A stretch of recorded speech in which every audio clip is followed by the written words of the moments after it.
advanced battery manufacturing, the battery, the linchpin to so much potential out there, to grow domestic supplies of energy, to grow jobs as we grow our energy future, to reduce the gluttonous dependency on fossil-based fuels, oftentimes imported from some of the most unfriendly nations to the United States, sending hundreds of billions of dollars annually to those foreign treasuries that are then used to train troops to fight against our own daughters and sons on the battlefield.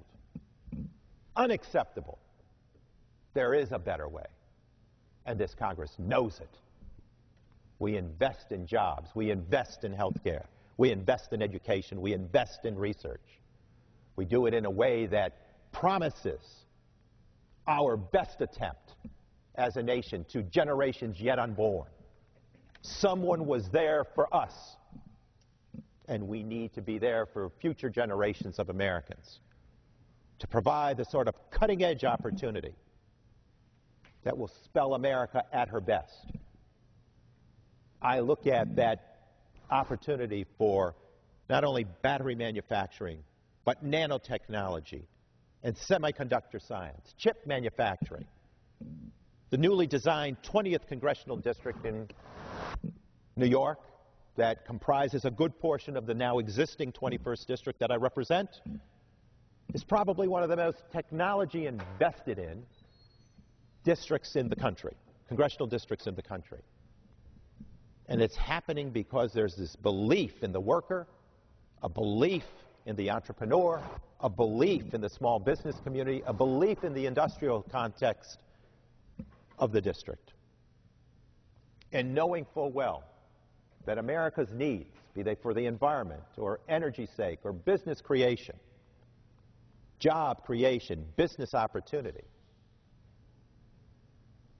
are in this remarkable progress. It requires our moving forward with a plan. It requires our moving forward academically with the soundness of policy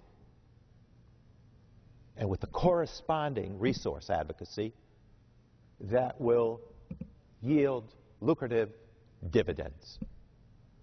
I see it all the time. I see it in energy efficiency programs that produce jobs, that enable us to capture waste heat, that is part of the energy process, enabling us to be much more efficient.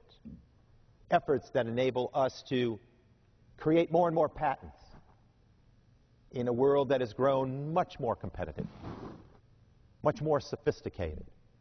We can ill afford to weaken in our attempts to be the kingmakers of the international economy. The old American spirit, the history of this nation, replete with those rags to riches scenarios that became the reason and the inspiration for the compilation of journeys made by our ancestors to these shores, because the opportunity called the American dream became the prize for which they searched. I see it in my own roots. The proudest label I carry in life is grandson of immigrants. Their journey gave me great opportunity, gave my family great opportunity. Those journeys chased the American dream.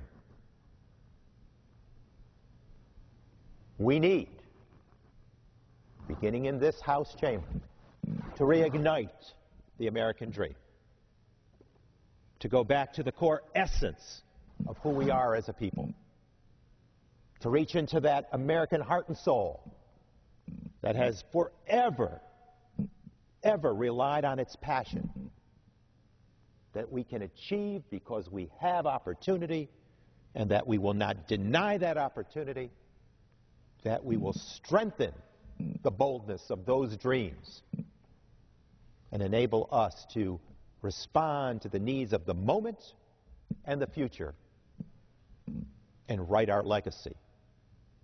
as a generation of